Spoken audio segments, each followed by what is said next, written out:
السلام علیکم ورحمۃ اللہ وبرکاتہ۔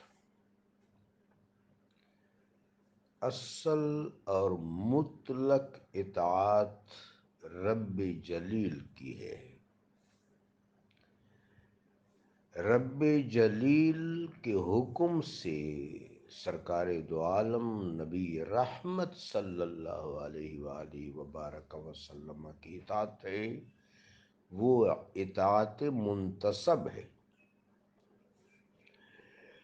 اور وہ اتنی ضروری ہے کہ رب جلیل و جمیل نے فرمایا من یطع الرسول فقد اطاع اللہ، جو رسول اللہ صلی اللہ علیہ وآلہ وبارک وسلم کی اطاعت کرے اس نے اللہ کی اطاعت کی۔ اطیعوا اللہ و اطیعوا الرسول، اللہ کی اطاعت بھی غیر مشروط ہے اور اللہ کے محبوب کی اطاعت بھی غیر مشروط ہے۔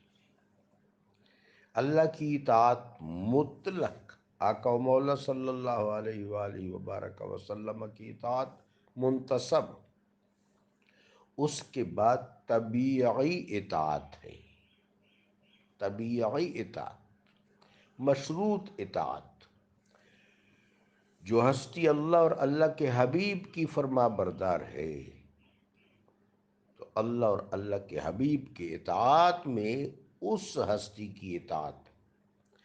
ان اخیار و ابرار میں شیوخ طریقت بھی شامل ہیں، جن کے حضور ہم زانوئے علم و ہدایت طے کرتے ہیں۔ اللہ تبارک و تعالی جل شانہ نے دین کی برکتیں رجال اللہ کی صحبتوں میں ودیعت فرمائی، لہذا کسی کامل کے ہاتھ پر بیعت طریقت کرنا یہ بہت بڑی سعادت ہے، کریم رب سب کو نصیب فرمائے۔ شیخ کامل کے آداب میں یہ ہے کہ سوال کم کیا جائے، جو کچھ آتا ہو اس پر اکتفا کیا جائے، مؤدب بیٹھا جائے۔ حضرت ابو حامد رحمۃ اللہ علیہ نے خوبصورت بات کی ہے کہ عالم کے حضور اگر وہ عالم ربانی ہو، قائمم بالقسط، عالم ربانی، عالم راسخ، عالم نافع، اس کے حضور اپنی زبان کی حفاظت کی جائے، اور صاحب طریقت، شیخ طریقت کے حضور، اولیاء اکرام کے حضور، عارفین کے حضور اپنے باطن کی بھی، اپنے دل کی بھی حفاظت کی جائے اور اس کو وسوسوں سے محفوظ رکھا جائے۔ معروف میں شیخ کی اطاعت بہر صورت کی جائے۔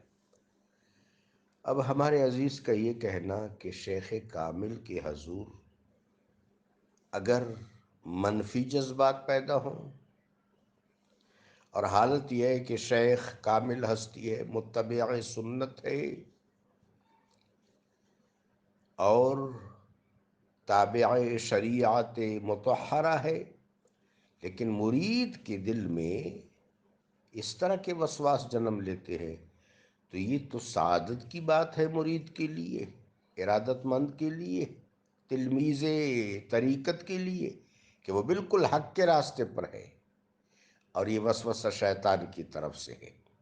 اس کا مطلب یہ ہے کہ وہ حزب الرحمن کی صحبت میں بیٹھا ہے، اس لیے تو حزب الشیطان اس کو تنگ کرتے ہیں۔ بس اب یہاں پر زیادہ سے زیادہ عزیمت و استقامت کی ضرورت ہے، حال کے استحکام کی ضرورت ہے، مقام کی حفاظت کی ضرورت ہے، اور تمکین کی طرف سفر جاری رکھنے کی ضرورت ہے۔ رب جلیل ہم سب پر کرم فرمائے۔